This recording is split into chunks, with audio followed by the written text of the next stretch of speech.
So at the time of making this, it's already been a year since all of this new stuff for Super Mario 64 has cropped up. The iceberg image is what I'm talking about, but then it was also followed by all that other stuff that starts to coincidentally happen, such as massive beta content leaks and huge jumps in terms of modding for the game.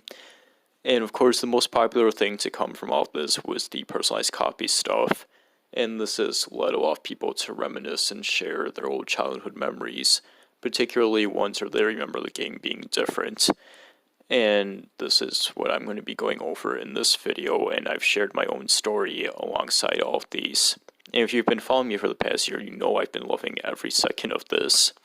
So there was a video that was uploaded at the beginning of this year that heavily inspired this. In fact, it directly inspired it. And that was the personalized copies video by NESC Retro. I'll be linking all of these in the description. And in that video, he reads off of like what I feel like is some wiki with writing that comes from who knows where. Now let me clarify, I absolutely love the video. There's so many interesting ideas in it, and it's one of the few privileged videos to be in my favorites playlist. But you know, that's very general stuff, and it fails to go over how like also personalized copies can be as small as just like an extra step on a staircase, which Steffi Cush's video kind of goes into more. However, that video also goes pretty off the walls in other places. But anyway, my favorite part of that video, which is what inspired this the most, is the very beginning of it, where he's sharing his own childhood stories about his friends, saying that there's certain things in the game only for them to then see that there isn't when they checked it out for themselves. The most compelling one was his friend who said that he can get inside Unagi's tunnel only to then display actual frustration when he tried it on a different copy and it didn't work.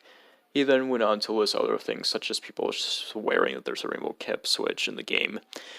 And I shared my own story in that comment section, and other people shared theirs as well. The one that I found the most interesting was somebody who played with his friends, and they remember Wom King Spanish just changing as you ground pounded him, only to then be confused when they tried it again years later on a different copy and saw it didn't happen. And this is something that I've been seeing just like around the internet in general for a long time. Like 10 years ago, I was watching beta footage of the game, and I can't find this anymore. But something that I always remembered, somebody left a comment regarding the lobby, and there was a totally different lobby in this build. And they were saying that they recall seeing this forever ago when they played it at a kiosk in a store, and now they finally get to see it years later. And it's like, what are they talking about? So, like, how would they have that? And there's really no reason for them to lie about it, like back then on some random video in the comments. Like, they're not really going to become a star for it. And this year, I saw another comment on another video that I can't find, sorry, but I think it was maybe regarding the leaked footage for Ocarina of Time that came out, and they were saying that they're proud of this being found, and that their next quest is to find the copy of Mario 64 where Dory hurts you, implying that they experienced this as a kid. But anyway, for this video, I went around and I asked people to give me some stories about them remembering things in this game differently as a kid. And I got a few interesting answers I'll be sharing, but I'll be sharing my own story first, which I've told a few times. Now, you could chalk all of this up to us just misremembering or thinking a dream is real, but that's boring. Maybe a more compelling explanation to all of this is simply just that every copy of Super Mario 64 is personalized. Now, firstly, my story is that I recall watching my cousin play this when I was at a super young age. It's my earliest experiences with the game, and I remember being terrified of Mario's head in the beginning. That's exactly the same as I remember it, but something that I've always remembered, and it's always bothered me that I've remembered it this way, and it's never changed or anything, is that with the Lethal Othland painting location. Now, I remember him being somewhere deeper within the castle, like not too deep, just like far enough where you had been playing a while to get to this point. And I remember him being in a hallway, like it seemed kind of dimly lit, but nothing that was like remotely oppressively dark or anything. And it was a narrow hallway with red carpeting, and I think I recall the walls maybe just being like the regular brick texture, But anyways, he went down this, and then he made a left turn to continue down in the hallway. You could see there was more further down, but I don't remember what was there. But just on the wall right to his right, there was the Lethal Lava Land painting, and I remember him jumping into it. And the way this looks kind of reminds me a bit of how I seen it in a room in a beta video, and that might just be a placeholder, but it's really just the red carpeting that reminds me of it. But yeah, that's a pretty curious thing. And another story that I have that comes from stuff I recall my brother saying is that he always remembers kicking baby penguins off of the cliff, specifically kicking the penguins in Cuckoo Mountain. And we got the DS version when that was like newer, and he tried doing it, and he wondered why it wasn't working. You could only grab them and drop them off the cliff, and he was thinking, well, maybe they just changed it for this version. And then a few years later, we finally got another cartridge of the 64 version so we could play it again after all this time. And he was like, oh boy, you can kick the penguins in this one. And I actually remember a magazine, I think it might have been EGM, that again specifically used the term kicking, quote unquote, the penguins. And we got it, and he tried doing it, only to see it was the same as the DS version, and he displayed genuine confusion amongst it not working. And those are my stories, but here are some of the ones that I got while talking about this and asking for people to share their own. Simple Dude 101 says that when they were a child, playing with their cousins like me, they have a memory of them running towards the Bowser painting, the one in the lobby, and after entering it, Mario reappeared in the room where the first boss fight takes place. This is actually a really popular thing in terms of like personalized stuff, like it's what breaking the boundaries is all about. And just something that a lot of people want to do in general. It's even a point in the iceberg, so that's a pretty interesting story. Now, some of this goes into there being a whole entire new level, but they just remember it being the regular boss fight afterwards.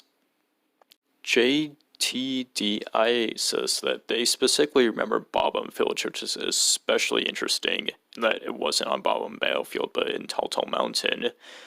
And that if you jump to the mushroom with the star in it instead of canning to it, then you would hear the jingle finding a secret, and a slide would appear behind the star, and you would go down it, and it would warp you to the village, which has like mushroom houses and toads and bob-ombs, which is kind of like a pretty general description of what people imagine what Bob-omb Village would look. So this one is especially intriguing.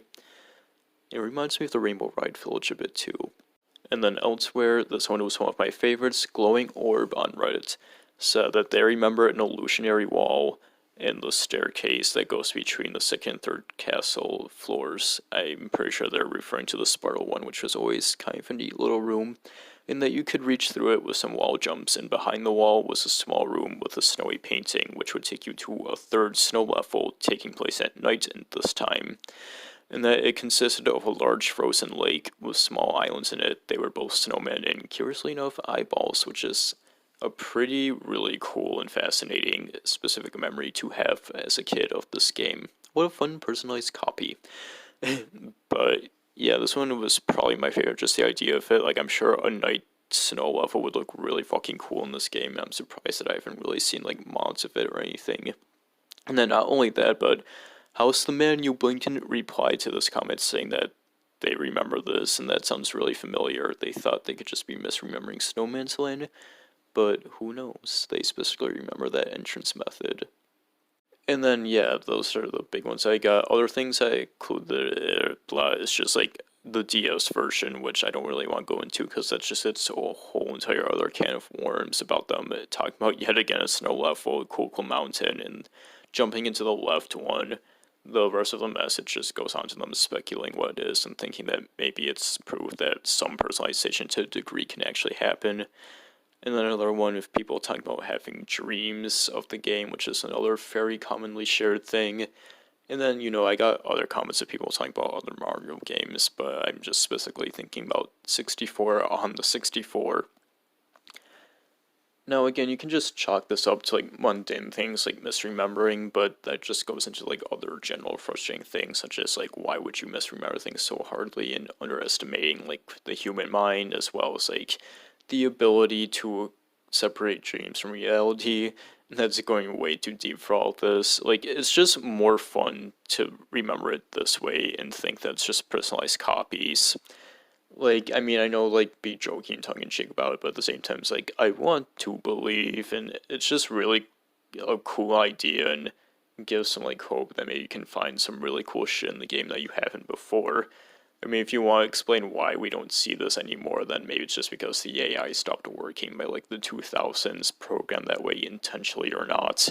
Just have a bunch of 90s kids be confused then telling stuff with their friends and then be left with some really wonderful memories and be fucked with internally. But I mean, yeah, it's just super fun and like it's just brought so many cool ideas. And I'm hoping that if we can't find anything, at the very least, like ROM hacking can come to make things based off this, such as breaking the boundaries or barrier. I mean, just look at how far Render 96 has come. Like, if they find out how to add levels without replacing anything, and they're able to do levels based on rumors in these stories, then just, mwah, I'm a happy, happy child.